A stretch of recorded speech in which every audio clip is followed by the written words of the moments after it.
welcome to Advanced. This game is absolutely an insane game. With the black pieces we have Pragg, and with the white pieces we have Hans Niemann. This is an incredible matchup. Pragg is on 5.5 and Hans Niemann is on 6 points, so this is going to be a tough matchup, but Pragg is the top seed of the tournament, so let's see how Hans can deal with Pragg here.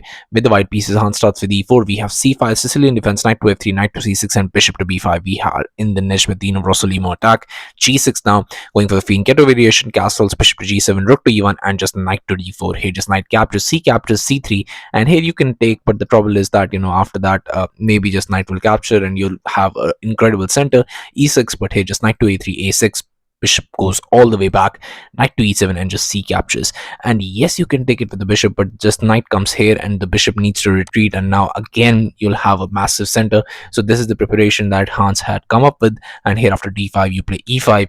So even if you go for knight to f5 and castle later, the problem is white's position is absolutely spectacular, and with Hans creating something like this right from the opening, Pragg is going to have to be stuck defending all the way, and it's not going to be a good game. So here after this c captures was played, he just simply castles. He doesn't take the pawn because he thinks that it's a double pawn, so it's not going to matter that very much, and Engine agrees with him. But hey, just knight to c2, knight to c6, and just d5. Hey, just go for e captures, knight to d4, d3, and d6. And look at this crazy structure here. You can take here, but the trouble is then the bishop is developed to a very nice central square, and you don't want that. But still, Hans goes for it, bishop captures, and in this position, what do you even play here? The trouble is you cannot even go for a move like queen to b3 in this position because your position just completely collapses. Can you find the move? The move is bishop captures on f2, and it's absolutely spectacular move. If you go for king captures, just queen to h4 check, and unfortunately you have to defend with this. Queen captures, bishop blocks, and after this bishop goes here. It's just very difficult position to have. You have to defend with the rook. Queen cannot jump in and try to defend, and the trouble with all of this is that if queen was on a4, you have to understand queen would have come in with the defense and it would be absolutely amazing. But now just rook f to e1 and rook f to e8, and now rook is jumping in, and it's going to be very difficult to hold this position. But here after bishop captures on d4, Hans evaluated all of this because he said this line in an interview that happened on Chess Base India stream, so you can go check that out as well. But here in this position, just queen to e2 was played.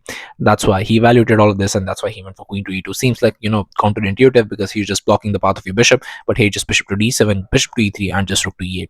And now the trouble is here queen to d2 was played by Hans, queen to f6, and rook 8 to c1. And in this position, Pragg has to find this rook captures, and after this rook captures, you play rook captures, queen captures, and just rook 8 to c1, rook 8 to e1, and your position is absolutely rook 8 to e8, and your position is absolutely fine.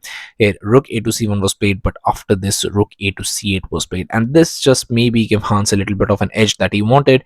Rook to c4, and now just bishop captures. But after rook captures, not going for rook captures, plays queen to f5. But here, as many pieces as Hans is going to have, he's definitely going to enjoy the pawn that he has, and if he's able to grab a bit of these two pawns, it's going to be absolutely amazing. g3 was played, queen captures on d5, bishop to g2, and now what do you do?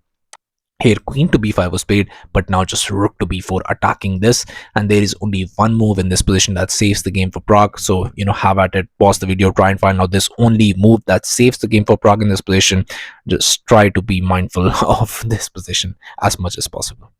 So yeah, thank you all for congratulations to everyone who's able to find this move. The move is this rook to c1 check, just reflecting the queen so that you can just capture here, because otherwise you just lose the pawn. So here after queen captures, you'll probably see rook to e8, rook captures, and after queen to c8, just queen to e1 check, and now just bishop blocks. Most likely you're gonna have to part ways with those pawns, but you'll have some counterplay here capturing those pawns, or maybe even the central pawn, so there will be some compensation. Most likely this position would end in a draw. But here after rook to b4, just queen to a5 was played, but now this comes bishop captures, rook to c7, and rook caps on e8, bishop captures, now queen to e1, just targeting this bishop, and now you have to defend. How do you even defend? Bishop cannot go here. So here in this position, just bishop to b5 was played, but now just comes this bishop back, and you can see that there are already some ideas in the air where you can centralize the queen, maybe just utilize the light squares and dark squares and the influence that you have, maybe get the rook into the game as well, and it just looks very difficult. Pragg's king is in a lot of danger, and he just hasn't realized it yet. Just king to g7, queen to e4, bishop caps on d3 was played, just queen to d4 check first, blocks, and just a3, and now the rook is defended, everything is fine. Here bishop to e2, h3, now queen to c5 check, and the problem is now just Pragg goes for Hans goes for queen to e4, a very nice centralizing move. But here queen to c1 check, king goes to h2, and it seems like that Pragg maybe has something towards the king side of Hans, but the trouble is that he doesn't. And what do you even do in this position? And the Hans' position is better, definitely. He has the advantage, he has the active pieces, he has the central control, and everything is going in Hans' way. But just one thing that Pragg has in this position, that maybe he can bounce back, maybe he can wait for Hans to do a mistake. But in this position, Hans actually does something that was, I mean, Pragg actually does something that was not that very good. He has a disadvantage of 1.3. Hans is up 1.3 by the engine evaluation, so maybe just up a pawn, and that's absolutely fine. He has 3 pawn islands, and Hans has 2, so most likely that engine evaluation is completely fair. But the issue is that here in this position, Pragg goes for queen to f1, and the trouble is queen captures is never going to be a part of all of this. I mean, you can just defend here, which is this queen to e3. That's what Hans plays, and there is nothing. That queen is very, very misplaced, and you don't even have any dark squares where you can actually utilize that to be able to do something in this position. Yes, you have the light square bishop, but Hans does too. So how are you able to gonna attack in this position? A bishop to b5 was played, but just rook to e4, king to h8, and the trouble is that position is completely lost. There is nothing you can do.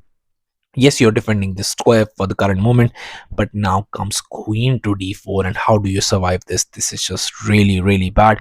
King to g7 was played, but now here rook to f4, and it was on this move, on just move 38, that Ramesh Babu Praggnanandhaa resigned the game, top seed of the tournament, taking him down in a crucial must-win situation.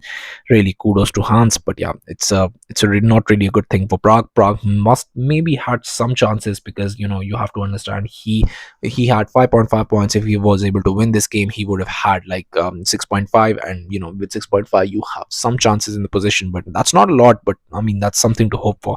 But losing this game, now he has no chances. He's still qualifying through the FIDE circuit, so there is no issues with that. So he has the candidates in his back, there is no problem with that. But still, I mean, this is just looking very this is not a good game to have, because he was just completely outplayed just because of that one move. And yeah, it was not even due to time trouble. He had sufficient time on the clock, but yeah, I don't know what happened. Maybe he saw something there that wasn't there, maybe he was seeing ghosts. But the trouble is that this move is going to definitely haunt him. But yeah, I'm sure he'll bounce back soon enough. And if you're wondering why he resigned, the trouble is, if you go for any move, let's say you're tracking to h6, but now there's going to be queen captures, and this is going to be checkmate, so you have to be careful. And if you go for queen caps on f2, I mean, you have to just start sacrificing pieces, otherwise you just get checkmate. So rook captures, rook to f7, but basically you're just sacrificing pieces. Now there is nothing in this position, so here a few moves later you get checkmated. So that's exactly what was going to happen. That's why after rook to f4, Pragg resigned the game, and Hans got this victory in just 38 moves against the top seed of the tournament. That's absolutely insane. So yeah, thank you all for watching. I'll be coming back with games like these, so stay tuned to the channel, stay updated, and I'll be seeing you guys very soon. Thank you very much for watching.